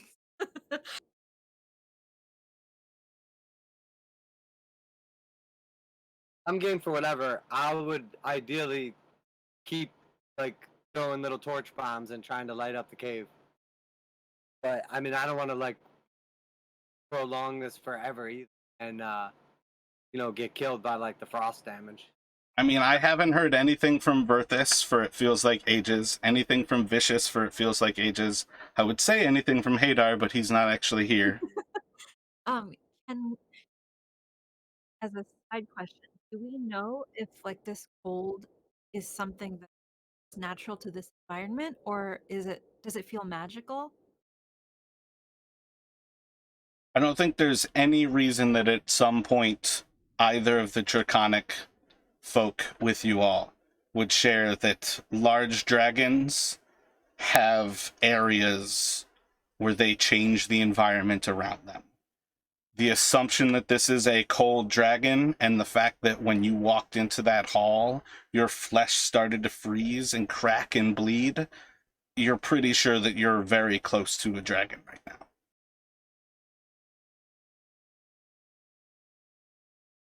Yeah, see, like the way these things have been described, and now you show the map. In my mind, the picture wasn't the same. So, like doing Well, that. I just wanted you to participate. So if you have different thoughts, like you've got to share with me. I get that. But you were silent for like 20 minutes. Because I didn't know what to do, Jared, and I'm not sure why you're judging me. Then ask questions. Why don't you get off my case, Jared?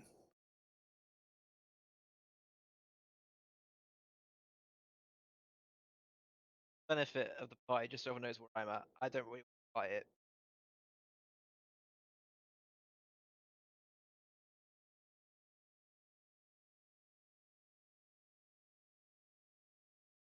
The last thing that it said was to drop off your treasure and be gone or join your friends. And 4 of you know that you're standing right next to frozen ogres.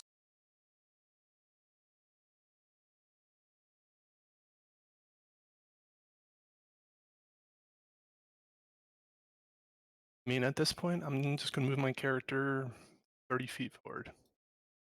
I'm going to go right there. My turn.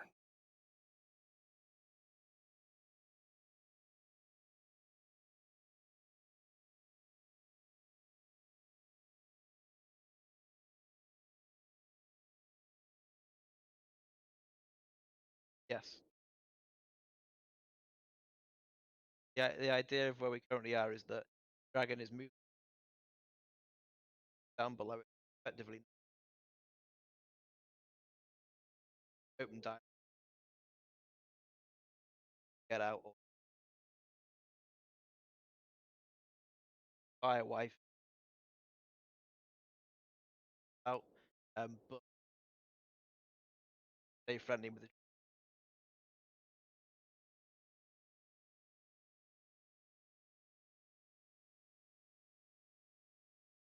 castle to. Bad idea. Go on alter.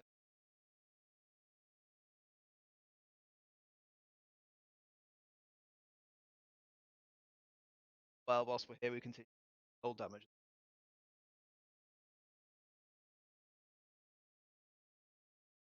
So we came in from where again? Like the north. North of Sarad. Okay, that's what I was picturing. Okay.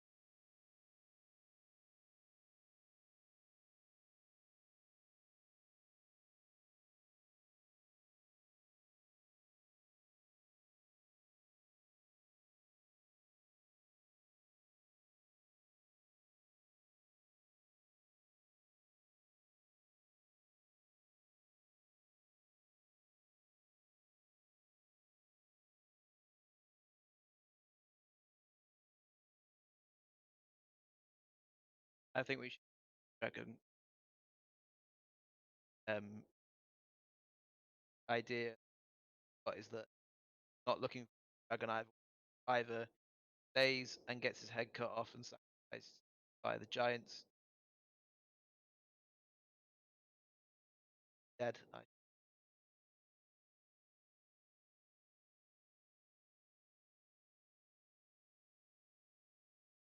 And standing 5 dragons, 5 different.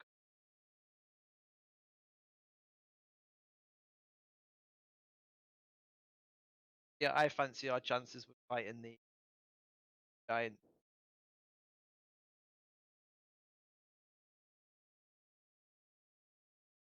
Castle.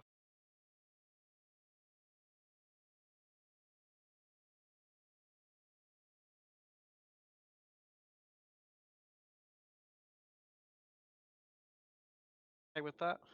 Yeah, you have the highest. It's not Yeah, with the word look. right.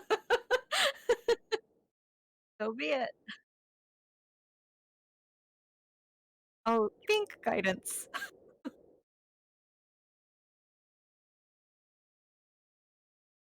Roll an intelligence for me, Sarad.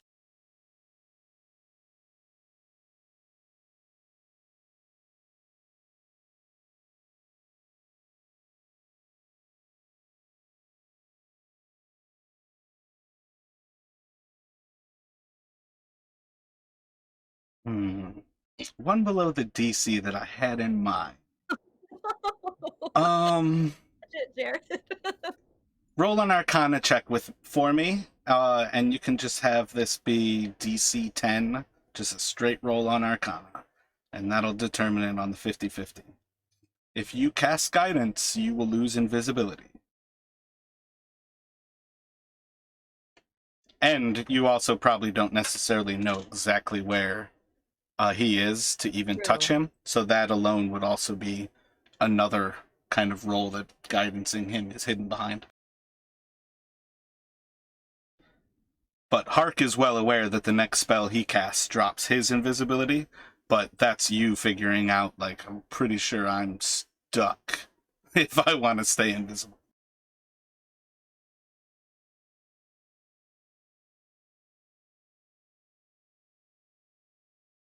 Try and talk to the dragon then to let him know what his. Yeah, go for it.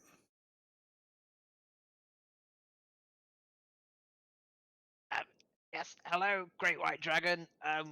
We've come bringing friendly information for you.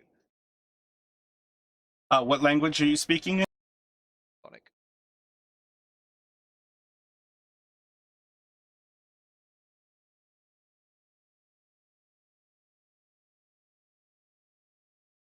What information could you share? Well, there's 2 events happening. and they don't look good for you. So we're just trying to help. Basically, there's one big powerful people up there that want to kill you, chop your head off, and the other one wants you to crash the castle into the ground and kill you. And then there's a third one. I can't remember what it is, but it involves killing you. Oh yeah, sending people down to come and kill you.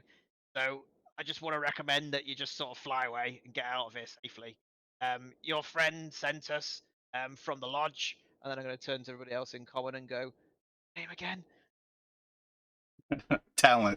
Talus sent us to say to get you out of here safely. So the castle's currently flying. We recommend that you just fly and get out of here safely now.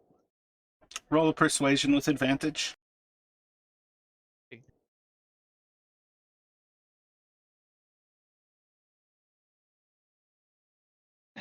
15 then.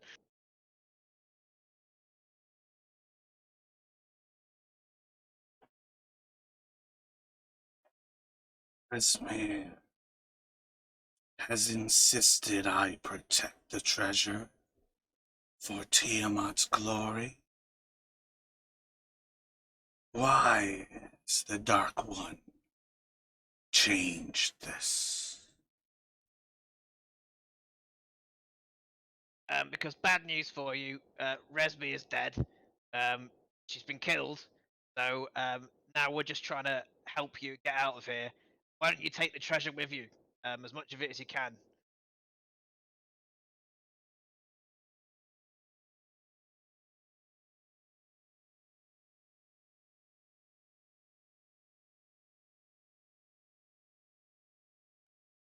There is a roar from the west of you, Doc.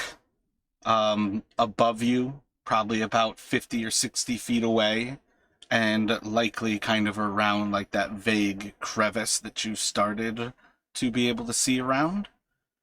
And you hear again in Draconic, the treasure is Tiamat's. I would not anger her by pretending it is mine. I don't know. Did that pick up that pretending it was mine? Yep, heard that. All right, word. I didn't actually look over to see that my mic was picking that up. Yeah, I'm not saying you pretend it's yours. You can take it to appease Tiamat at a later date, maybe. You know, that's up to you. It's up to you. Plus, also, are you aware that in order to summon Tiamat back, you gotta have your head chopped off?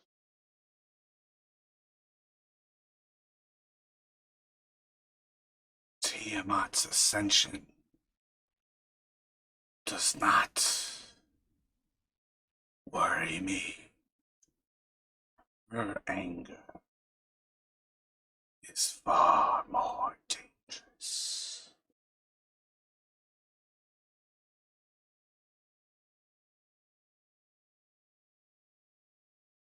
Yep, understand that. But currently, as it stands, you're gonna die either way because either this castle will be crashed into the ground and you'll die, or lots of angry people up there. There's giants and stuff, and gonna kill you. Um, so it's in your best interest that you get as much treasure for Tiamat and just get out of here with it. Fly away somewhere. Go back to Esmir. Not Esmir. God, Talus.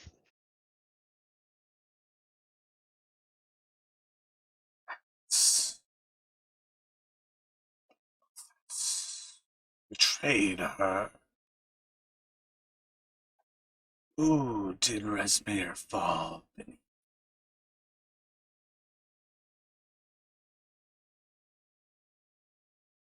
Can I keep moving during this? Yeah, you can move wherever you like at this point.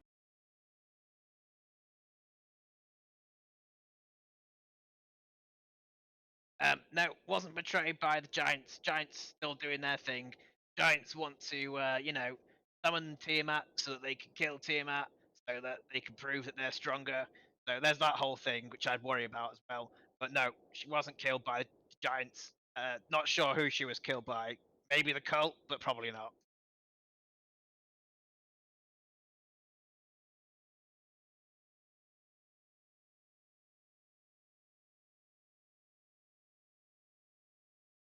I'd say do a deception at advantage.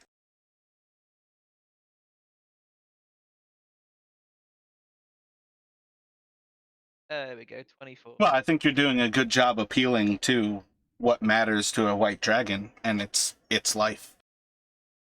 Typing my notes and writing them, and I can actually.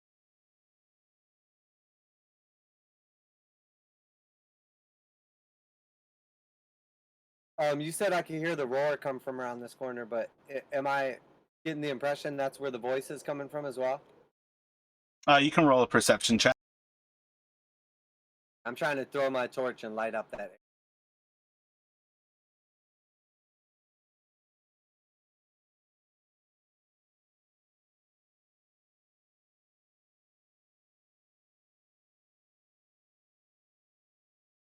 A portion of the conversation has come from that area, and as you toss the torch over there, you actually see about 20 feet up, where the light is kind of casting from. You can see that there's an almost like glassy window, and as like the torch is kind of flying towards that direction, you see that it seems like a fresh cavern of frozen ice in that portion, and it's probably about 35 or 40 feet wide, and you see like the lower half of it as you toss the torch there and light up that section.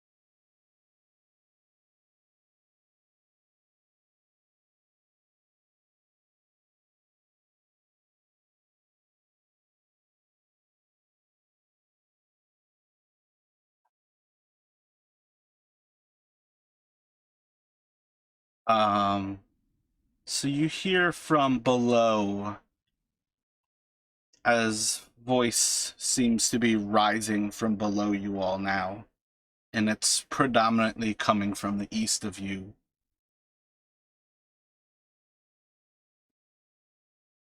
The queen will rise, and her fury will consume you all. But you have my thanks. I only hope that when she rises, I can thank you with my jaws.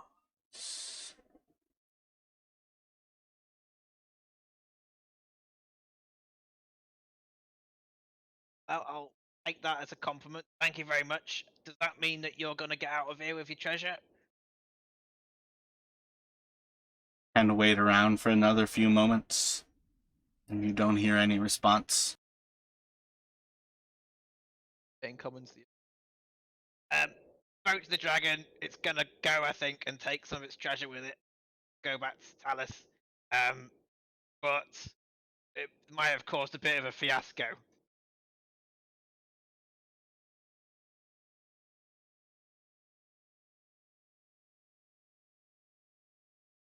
So you would have learned that the dragon doesn't fear what sacrifices need to be made for Tiamat to rise. That the dragon is far more concerned with Tiamat's anger. And you can have a small sense that though Tiamat is not on this plane right now, she considers that her treasure, and the dragon won't touch it. But you hear little more than silence, and after about 5 minutes, the cold from this area starts to feel a little bit more natural, and your flesh doesn't seem to split in the same way.